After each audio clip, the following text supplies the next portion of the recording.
আসসালামু আলাইকুম ভাইজানরা, কেমন আছেন সবাই? তো আশা করি আপনি সবাই আল্লাহর রহমতে ভালো আছেন। তো ভাইজানরা, আমার থাম্বনেল দেখে হয়তো বুঝতে পারছেন আমি কোন কথাটা বলতেছি। সো তারপর আমি আপনাদের ডিটেলসে বলে দিই। সো যেটা বলছে যে হাও আপনারা কীভাবে মানে ৮,০০০ টাকা কামাইতে পারবেন, মানে এটা বইসা জাস্ট বইসা তো আপনারা থাকা থাকা না আমাদের খাওয়া দিব। তো এটা জাস্ট একটা কি, তো সাউথ কোরিয়া তো মনে করেন বড় লোকের দেশ। তো এই বড় লোকের দেশে মনে করেন অনেক সংস্থা আছে। তো যারা মনে করেন বিভিন্ন ইন্টারন্যাশনাল প্লেয়ার ইনভাইট করে। তো এমন একটা সংস্থা আছে যার সাথে মনে করেন আমার পরিচয় আছে। তো ওদের আর কি মনে করেন কিছু সেরিমনি হয়, যেমন মনে করেন গান বাজনা, নৃত্য। তো মানে কিছু কিছু আর কি। তো ওদের পরে আবার জিজাসের কিছু মানে আছে। তো সব কিছু মিলাই মনে করেন ওদের আর কি কিছু কিছু সময় অনুষ্ঠান হয়। তো ওদের সময় আর কি ওরা ইনভাইট করে, প্লেয়ার ইনভাইট করে।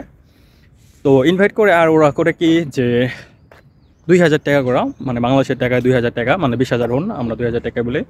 তোরা আর কি ২০,০০০ ওন দেয়। জাস্ট এটা মনে করেন একটা বাস ফি, মানে আর কি ওরা বাস ফি বললেই মনে করেন আর কি ২০,০০০ ওন, মানে ক্যাশ ২০,০০০ ওন।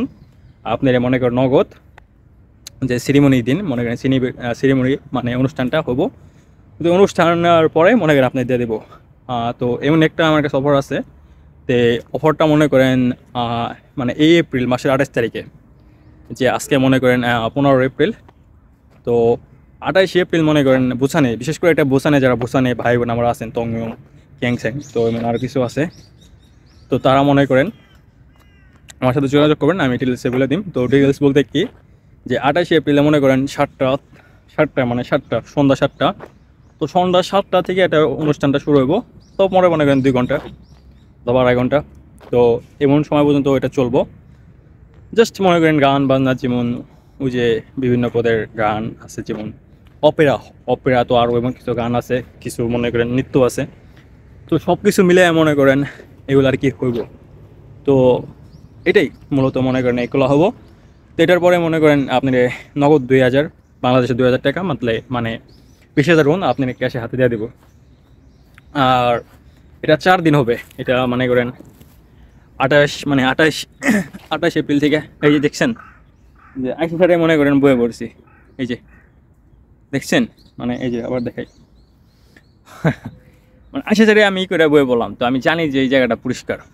তো এই হচ্ছে সাউথ কোরিয়া। তো এই যারা দেখতেছেন প্রতিদিন সকালে, মানে সকালে আর বিশেষ করে বিকালে, তো 2বার মানে যাওয়ার আগে 2বার মানে যা কিছু আছে সমস্ত জিনিসপাতি, মানে এই জায়গায় হোক অথবা রেল স্টেশন হোক অথবা অন্য কোনো জায়গায় হোক, মানে সরকারি অথবা প্রাইভেট, তো ওরা কী করে 2বার করে মনে করেন মানে মোছা দেয়, বুঝছেন? তো আমি যে জিনিসটা করতেছি মানে হয়তো হারাই গেছে অন্য বছর। তো মানে এটা ২৮ এপ্রিল থেকে শুরু হবো। ২৮ এপ্রিল থেকে শুরু মনে করেন 4টা দিন, মানে 4 দিন। তো 4 দিন মনে করেন সেম সময়ে আপনি 7টার দিকে, সন্ধ্যা 7টার দিকে শুরু হবো। তো আপনি যদি 4 দিন আসেন, আপনি মনে করেন ৮০,০০০ ওয়ান নিতে পারবেন ক্যাশ, নগদ ক্যাশ দিয়ে দেবো আপনার। তো এটা আমাদের বাঙালি ভাই বোন যারা মনে করেন এখানে বুসান, তং, ক্যাংস্যাং, মানে করেন ক্যাংস্যাংয়ের দিকে অনেক পোলাওয়ান আছে, যেমন দংয়ের এই সমস্ত পোলাওয়ান এখানে থাকে। তো ওই ভাই বোনেদের মনে করেন এখন কাজ নাই, আমি জানি, কারণ আমি জানি কাজের কী অবস্থা। তো এতে মনে করেন যেমন যে না মনে করেন কী বলবো, আমার বাঙালি পোলাওয়ানে অনেক দোষ আছে। তো অনেক দোষ আছে, আমি নিজেও জানি, আমি নিজেও কাজ দিতাম। তো আমি দেখছি বাঙালি পোলাওয়ান আমাদের ভাই বোনের কী চিন্তাভাবনা, বিশেষ করে ভাইদের, বোনদের না। তো চিন্তাভাবনা কেমন আমি জানি আমাদের বাঙালি পোলাওয়ানের। তো যেই কারণে মনে করেন পোলাওয়ানের কাজ নাই। বাট একটা জিনিস খারাপ লাগে, কিছু কিছু পাঞ্চত পোলাওয়ানের নিগে, ওই মনে করেন অসহায় অনেক ভাই বোন আছে। তো ওদের কপালটা মানে কাটা যায়, মানে মারা যায়, মোট কথা। মানে কথা আছে না, মানে একটা ফলের লেগে সবগুলো ফলের নাম আর কি দাম নষ্ট, এমন একটা কথা কি জানি আছে। মানে ওই যে মনে করছে 10 মণ গরুর দুধ আর 1 কোটা গরুর চনা। তো এই হচ্ছে জিনিসটা, মানে কাহিনী। তো ওইগুলোর কারণে মনে করেন আমি ওই কাজটা বাদ দিয়ে দিয়েছি। তো এটাই মনে করেন এখন যে কাজ বলতে গিয়ে একটা মানে একটা সেরিমনি হইব।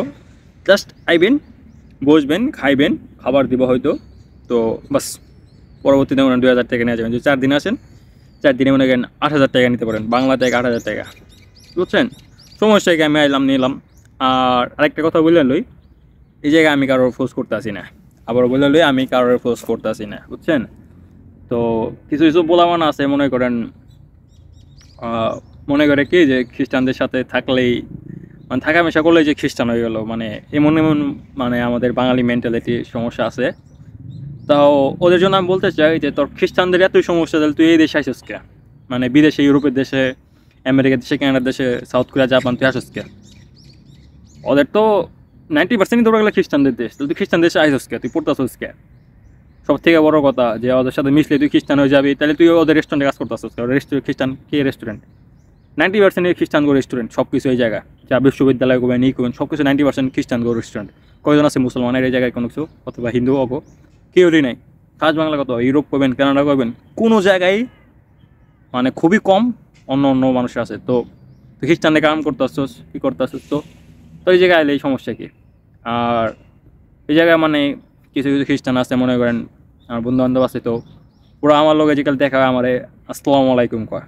তো আমার কিছু নেপালি বন্ধু বান্ধব, খ্রিস্টানের বন্ধু বান্ধব আছে, তো ওরা আমারে আমার ধর্মের ইটা দিতে আছে। আমি কোনো সময় গো জিজাসের মিজাজে কিছু দিই নাই, তো ওরা আমার দিতে আছে ভালো লাগে। তো কোনো ধর্মের ভাই ছোটো মনে করবেন না, কোনো সময় সব ধর্মের সমান অধিকার দিবেন, সম্মান দিবেন। ও বৌদ্ধ হইক, ও হিন্দু হইক, মুসলিম, তো ভাই বোনের সমস্যা সম্মান দিবেনই। তো সব ধর্মেরই সবসময় সমান অধিকার দিবেন। বাট একটা কথা বলে লই, যদি আপনার কোনো সময় কোনো ফোর্স করে, যে মনে হয়ে থাকে, যে কোনো উচিত নাই থাকে, যে ফোর্স করে তুমি যে ধর্মের লেগে না আমাদের জিজাসের হয়ে যাও, অমুক হয়ে যাও, কানে নিচে লাত না থাও মারেন না, কবেন কি অনেক ফোন দেয় অথবা এসে দিয়ে কবেন তুই তোর রাস্তাটা দেখ, আমি আমার রাস্তা দিই। খাস বাংলা কথা, যদি কোনো সময় এমন হয় যে আপনার কারো ফোর্স করে, যে আমার ফোর্স করতে আছে কিছুদিন থাকার পরে, তো আর বাদ দিয়ে দেবেন, ডাইরেক্ট করে বাদ দিয়ে দেবেন। তো সব থেকে বড়ো কথা এটা ভাই, ধর্ম যার যার, তার তার। আপনি মুসলিম হন, খ্রিস্টান হন, চাই হন, বলেন নাই। তো আপনি ধর্মের আপনি সম্মান দিবেন। আর যেটা বললাম এই জায়গায় যে 4 দিন আসবেন, তো এই এমন মনে করেন মাঝে মাঝে কিছু সংস্থা মনে করেন আমারে বলে, তো আমি বলি সমস্যা না, আমার মনে করেন কাছের যে কজন ভাই বোন আছে, তো আমি ওদের বলে দিই যে এইগুলো তোমরা আসতে পারো, সমস্যা নাই। তো এটাই ভাই বলে দিলাম। তো এগুলাই আপনারা আমার সাথে যোগাযোগ করবেন, সমস্যা নাই, আমি আপনাদের ডিটেলস বলে দিন যে কোন জায়গায় আসবেন, কোন লোকেশনে। সমস্যা নেই, আপনারা আসবেন, বাস শুনবেন, খাইবেন, টাকা নেবেন, বাস চলে যাবেন। তো এটাই ভাই, আশা করি আপনারা ভালো থাকবেন, দেখা হবে পরের ভিডিওতে। আল্লাহ হাফেজ ভাইজানরা।